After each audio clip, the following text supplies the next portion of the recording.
This is Scratch Video 5, and in this video I'm going to show you how to make a shark hunter game where the shark follows the mouse around the screen and you get points for eating fish, and you lose points if you eat one of the yellow fish.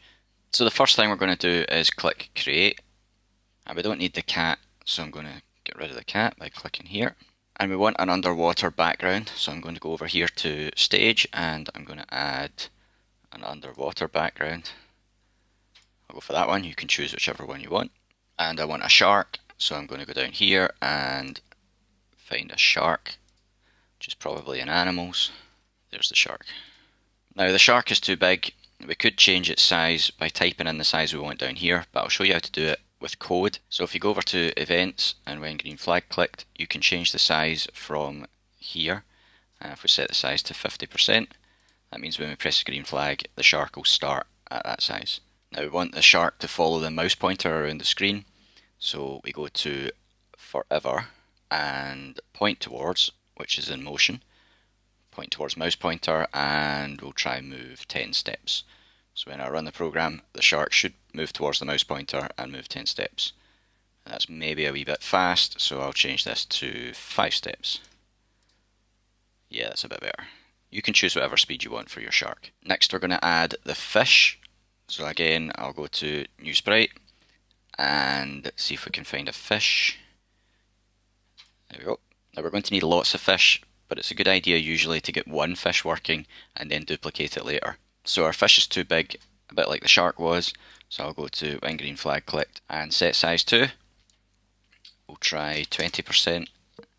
So hit green flag, maybe a bit small, let's try 30%. Yeah, that looks fine. Now we want the fish to randomly move around the screen, so I'm going to get Forever and move 10 steps. We'll set it to 5 so it's the same speed as the shark. And I want it to randomly turn as it moves, so I'm bringing over turn 15 degrees, but I'm going to put a random number in here, which I'm getting from operators, which is green. Pick random 1 to 10, and I'm going to change it to minus 10 to 10. So it'll move 5 steps and randomly turn left 10 degrees or right 10 degrees. Now, unfortunately, our little fish has got stuck in the bottom corner of the screen. We can fix that if we get if on edge bounce from motion. That means when it hits the edge of the screen, it'll bounce off. That's much better. And we also want the fish to disappear when it gets eaten by the shark. So if I go to if in control and go to sensing, bring across touching mouse pointer and change this to the shark. So now if it touches the shark, it's going to do whatever we put in here. So if I go to looks and hide, it should hide the fish when the shark touches it. Yep. Now we've got a problem. If I restart the program, the little fish is still gone. To fix that, still in looks, we put show at the top. It's always a good idea if you're going to hide something to put a show back in at the start, so that when you press green flag, the fish comes back. Now we also want a score counter. We're going to use variables for that. We already have a variable called my variable, but I think I'm going to make a new variable and call it score.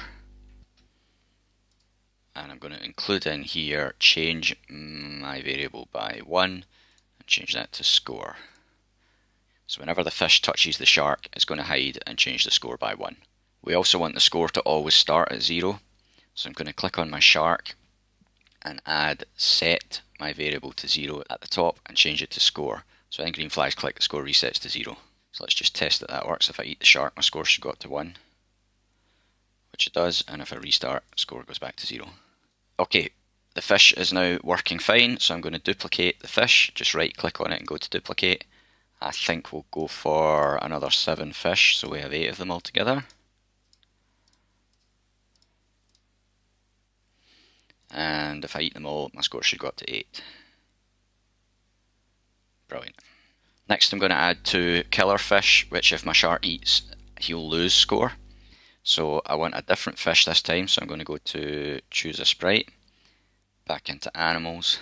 Now the fish actually has different costumes, so I'm going to click the same fish I chose before, But if I go to costumes for my new fish, I can choose any of these. So I think I'll go for the yellow one. So this now yellow fish has no code. We want it to behave like the little fish. So if I click on one of the little fish, drag its code onto fish 9. Fish 9 now has exactly the same code as the little fish. Now, the only thing I want to change for the yellow fish is this becomes -1. So when the shark eats the yellow fish, it loses a point. And I want 2 of these yellow fish, so I'm going to duplicate it. Now don't worry about the yellow fish being huge. One of the first things that will happen when I press green flag is it will set their size to 30%. So let's just test that I'll lose score when I eat them.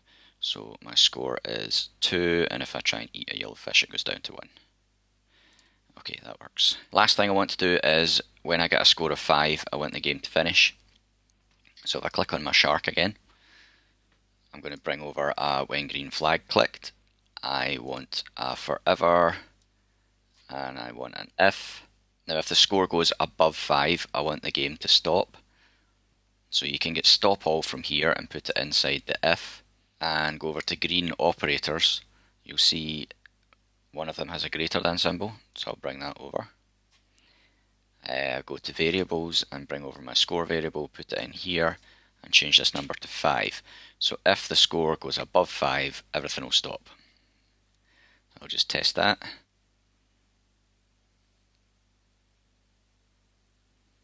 There we go, it stops when it goes above 5. The last thing you might want to do is rename all your fish instead of having names like fish7. So that's all for this program. Remember, Scratch will save your work automatically as long as you're signed in. Just make sure you give your program a sensible name.